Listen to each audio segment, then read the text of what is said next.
Chut, je suis l'incognito. N'en parlez à personne. Non, j'ai pété mes lunettes. Mes lunettes de vue, regardez. Regardez.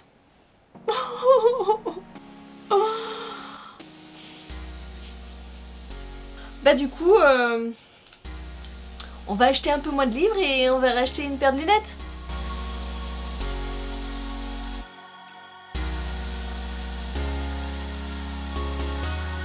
Bonjour tout le monde, c'est Maud, on se retrouve pour un nouveau book haul et je suis désolée, je vous vois très flou, enfin je ne vous vois pas, mais je me vois moi-même dans le retour caméra très flou. Donc j'espère que ça va aller. Le plus important, c'est ce que je cache derrière moi, c'est la pile des livres que j'ai achetés ou que j'ai reçus au mois d'avril. J'ai 9 livres à vous présenter, je trouve que c'est plutôt raisonnable. Plutôt. J'ai reçu de la part de chez Screenéo, d'ailleurs je n'ai même pas encore enlevé le communiqué de presse, C'est pas ton genre, de Sylvie Bossier et Pascal Perrier, donc paru chez Screenéo. Il sort le 27 mai, donc il y a encore un petit peu de temps, je ne l'ai pas encore lu. J'ai un petit peu peur de cette lecture, je dois bien avouer, parce que on va avoir une réflexion sur le genre. Donc homme, femme, ce genre de choses, et j'ai peur de la manière dont ça va être fait. Mais pourquoi pas? Nous sommes sur une petite île où la vie est tranquille, jusqu'au jour où un incendie va dévaster, détruire un laboratoire qui s'appelle TechPro. Et les habitants vont se réveiller le lendemain dans un corps différent de celui qu'ils avaient auparavant. Donc voilà, je vous ai dit, on va avoir ce questionnement autour du genre et à voir ce que ça va donner, mais il me fait très envie, mais un petit peu peur aussi. J'ai reçu directement de la part de l'auteur Les Royaumes démoniaques, le tome 1 de Christopher Evrard. Donc le tome 1 s'appelle La Roche des Âges et c'est de l'auto-publication. L'auteur est venu me parler et c'était Manon. Coucou Manon de Vibration Littéraire qui elle lui a donné mon nom. J'étais très intéressée parce que justement j'avais vu l'avis de Manon et voilà, j'avais très envie de découvrir ce roman, donc merci à l'auteur, je vais le lire et sachant qu'il y a déjà 3 tomes de parus et que le 4e tome ne devrait pas tarder à arriver.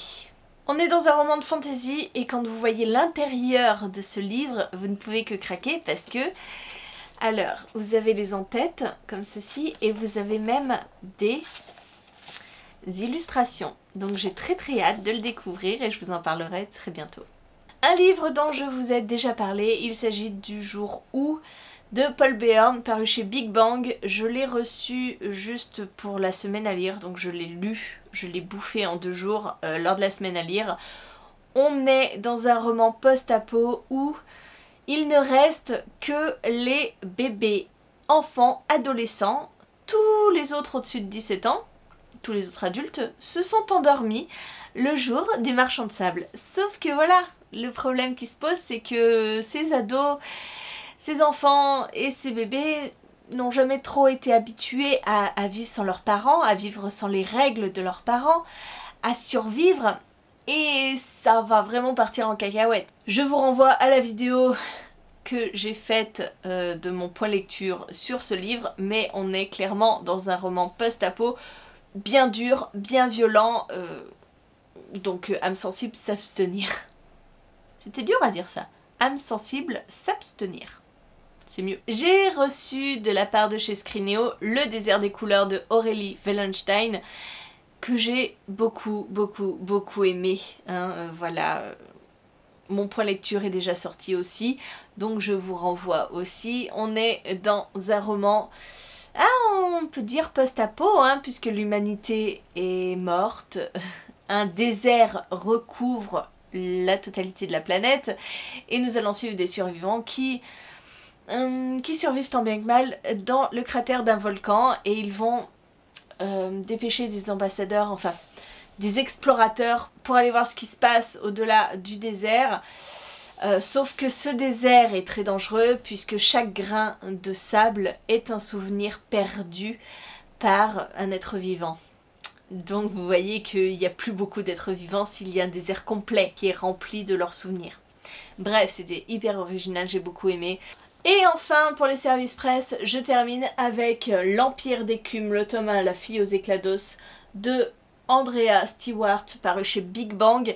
C'est ma lecture en cours, je ne sais pas si vous verrez le post-it, voilà, je l'ai pas... je l'ai qu'à peine entamé, mais nous sommes dans un roman de fantasy où il y a une étrange magie des os, c'est-à-dire que dans ce monde-là, chaque enfant a ses quoi, 7 ans, un truc comme ça, enfin bon, tous les enfants doivent passer par un curieux rituel qui consiste à prélever un morceau d'os derrière leurs oreilles. C'est un rituel qui est parfois mortel et surtout que les morceaux d'os, les éclats d'os, servent à une magie pour créer des créatures étranges, des chimères, et que, si vous voulez, quand ces créatures sont créées, c'est grâce à l'essence vitale des personnes à qui on a utilisé, à qui on a prélevé les morceaux d'os. Et ça a des conséquences que les personnes s'affaiblissent tandis que les créatures utilisent leur force vitale, voilà. Donc c'est assez complexe, je peux pas vous en dire trop parce que voilà, je l'ai à peine attaqué, mais pour l'instant ça me plaît beaucoup. Donc voilà, ça a été une belle récolte en termes de service presse. Maintenant je vais vous montrer mes achats que j'ai fait 9, que j'ai fait, voilà. Je me suis pris le tome 18 de The Promised Neverland, puisque, ben, écoutez, je suis à la bourre, j'ai lu jusqu'au tome 16, j'ai le 17 dans ma palle, mais tant que j'avais pas les autres, je n'avais pas lu le 17, donc maintenant j'ai le 18, et j'ai aussi le 19. Voilà, je vais pouvoir continuer, et je ne sais pas jusqu'à quand va être cette saga. Je ne sais pas si elle se termine pas en 20 tomes. Mais bon, on approche de la fin, je pense. Et je me suis acheté une fin de saga, et merci Piketty Bookin, puisque, voilà, Stéphanie, tu m'as fait découvrir que ce tome 3 était paru, alors que j'étais complètement passée à côté, et dès que je l'ai vu, je me suis dit, oh, il me le faut, parce que j'ai beaucoup aimé les 2 premiers tomes de cette saga. Il s'agit de Iskari. Donc le tome 3, La tisseuse de ciel, de Kristen Ciccarelli, et c'est paru chez Gallimard Jeunesse. J'avais vraiment adoré le tome 1, le tome 2 était différent, puisque à chaque fois en fait ce sont des sortes de tomes compagnons sur différents personnages. Et le tome 2, je pensais pas forcément l'aimer, parce que j'aimais pas forcément la personne auquel il était dédié, et en fait j'ai aussi aimé. Donc je me dis que l'autrice a ce talent de me faire aimer des histoires et de me faire découvrir un univers, et voilà, il me le fallait quoi, il faut que je finisse cette saga à tout prix parce que je l'aime énormément. Et enfin, le dernier roman, on est déjà à la fin, oui, j'ai été raisonnable quand même, Je me suis pris La passeuse de mots de Alric et Jennifer Twice, je ne sais pas. Donc c'est le livre 1 qui est une énorme pavasse, énorme pavasse, publié chez Hachette. Ce livre me faisait très envie, je vous l'avais présenté lors des sorties livresques, j'ai mis un petit peu de temps à le commander. Entre temps j'ai vu des avis, des premiers retours, mais il me faisait trop envie. Mais il est énorme. Et c'est qu'un tome 1, mais il est énorme. On est dans un roman de fantasy où les mots ont une importance énorme. Ils ont un pouvoir de créer, d'équilibrer ou de détruire le monde. Et nous allons suivre Aria, une jeune fille qui adore les mots, qui est une passionnée de lecture, qui dévore chaque mot. Elle ne va pas se douter que elle va être la clé pour sauver son royaume. Voilà, je vous en dis pas plus, je n'en sais pas plus, mais j'aime beaucoup cette couverture déjà. Et malgré son épaisseur, je n'ai pas peur. Voilà, c'en est tout de ce book haul, qui est ma foi assez court. 9 livres, ça va.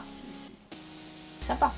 Hein, ça va, 9 livres. Oui. Non, j'ai pas honte. J'ai pas honte. 9 livres, c'est bien. J'espère que la vidéo vous a plu. N'hésitez pas à me dire en commentaire si vous aussi vous avez un peu craqué ce mois-ci ou pas du tout. Et moi en attendant, je vous fais des gros bisous. Je vous souhaite une très bonne journée, de très bonne lecture. Je vous dis à très bientôt pour une nouvelle vidéo. Ça va, 9 livres.